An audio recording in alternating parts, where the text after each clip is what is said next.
All right, and finally, we've got a supersized announcement that happened. Now, again, we knew about this last week. We didn't want to say anything because it was revealed at the end of Black Adam. But Henry Cavill is officially announcing his return as Superman. He appeared in the end credit scene, and now he also did his own Instagram post, and he had to confirm it as well too. I'm pretty stoked about it. I thought he was a very good Superman. I thought he was, he definitely looked the part. And not only that, as an actor, he's now done enough roles of varying degree to the point where I look forward to him as an actor. It's weird. It's almost like Ben Affleck adjacent to where, I remember thinking Ben Affleck as Batman, oh my goodness, that's going to be a disaster, blah, blah, blah. But he had built up enough of a resume post, Gigli and post, Daredevil and post all this other stuff that he did in the early 2000s to the point where I'm like, nah, Ben Affleck is solid, man. And he turned out to be a very solid Batman and a very solid Bruce Wayne. And Henry Cavill was a nobody when he was cast as Superman, but now he's kind of a somebody, and I'm cool with it. Like, I want to see big time actors playing these big time parts, and so I'm all for it. I know Hassan poo-pooed it. He's down. He's down on it. Down on it completely. I didn't actually. I know. I'm just joking. I know. That was a joke. I mean, jokes are funny though. That's the problem with yours. But anyway, yeah. It would hurt me, except I'm just used to that resistance.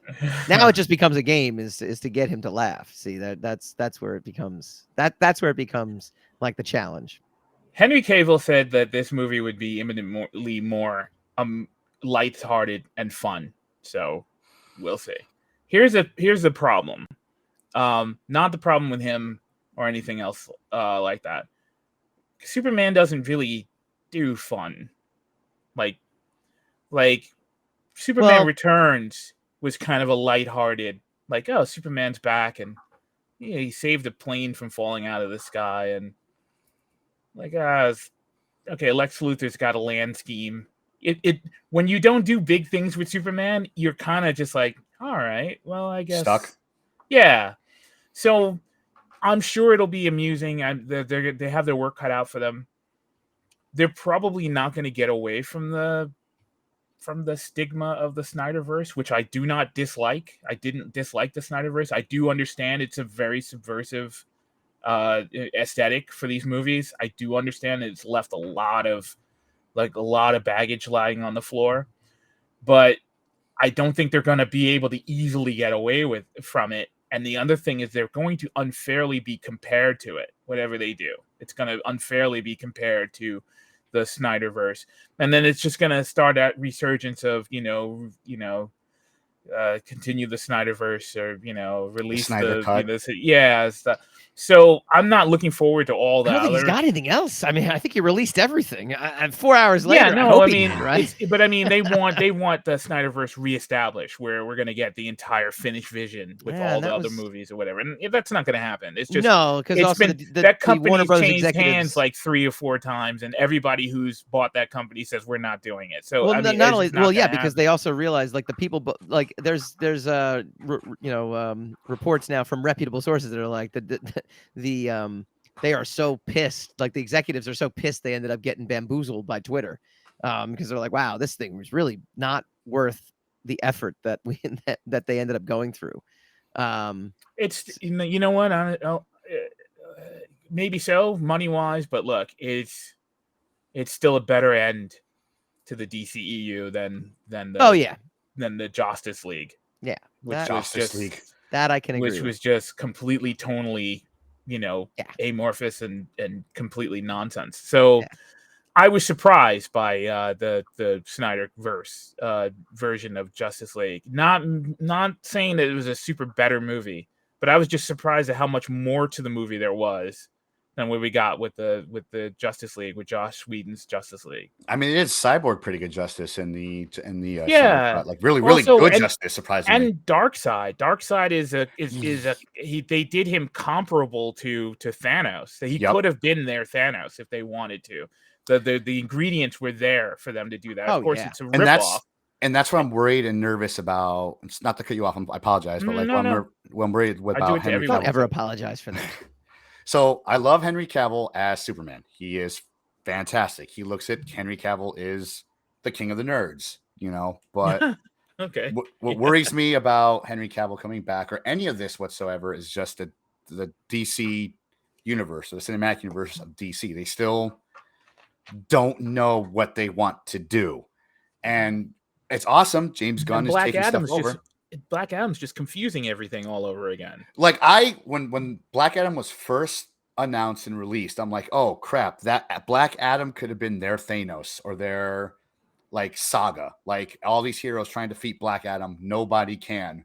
We need Superman to defeat Black Adam. He's the only one who can do it. You know, like that would have been pretty fantastic. They could have had think about when Man of Steel came out and now Black Adam, and how many DC movies have dropped? Not many as compared to the MCU between Iron Man and Endgame. There's no contest. It's no contest. And that's where I get nervous. I want to see him back. I love that he's back, but it's still the DC universe. It's still the DC cinematic universe. It's still them. Yeah, you know? It's like what you're saying with Star Wars. It's not the movies or the stories that are the problem. It's the people behind everything that are the problem that we worry about. So I agree. I don't really. I mean, I get people being upset about the loss of The Witcher. You know, I get it because I enjoyed The Witcher. I even enjoyed most of season 2. But I mean, I don't think it's anything to blame DC for. Henry Cavill's gonna leave The Witcher anyway. He was saying, like, he did not like where the writers are going with it. They were getting too much away from the original source material. Yeah, and so this is probably just bad timing for them. Yeah, to make it seem like he left it for Superman. Yeah, because he was just gonna wing. Apparently, he was just gonna wing the season 3 anyway. He's like, whatever. If anyone's gonna burn Geralt to the ground, it's gonna be me. And this came a knock, and he's like, you know what? I'm out. Like, this is the character I've always wanted to play. I want to come back to this character. I'm out. Let someone else like handle this ship as it burns. And on that note, we'll close out Rogue Wave. Dave, thank you so much for joining us. No problem. Tell the folks out there where they can find you again. You can find me on Ilum Radio on YouTube. You can find us on Twitter at Ilum Radio. You can find us also on Instagram at Ilum Radio. TikTok, I guess. I say with such disdain. If you guys malware, TikTok is malware. Yep. If you guys want to find me personally, you can find me on Twitter at DAVE THE BEARDED MENACE. DAVE THE BEARDED MENACE was already taken. That guy posts nothing whatsoever. You can find me on Instagram at DAVE THE BEARDED MENACE. And if you want to hang out with me live, sometimes I stream on twitch.tv/DAVE THE BEARDED MENACE, 9 p.m. Eastern on Tuesdays and Thursdays. Just come in and call me pretty. And you can catch us every week right here, every Wednesday live, and we'll be replaying all week long as well, too. We got McBride and Groom creator Steve Ovecki is going to join us next week. And then the following week, we got Black Panther, Wakanda Forever. So we've got a busy Rogue Wave calendar coming up. We will see you guys next week.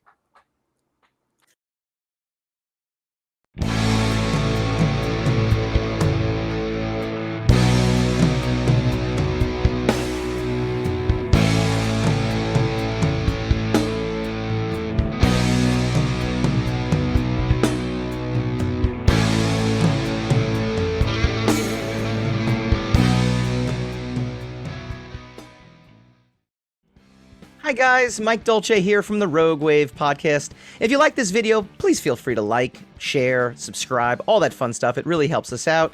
Leave a comment, let us know what you'd like to see in future episodes, and tune in every Wednesday night, 8 p.m. Eastern for a brand new episode of the Rogue Wave Podcast.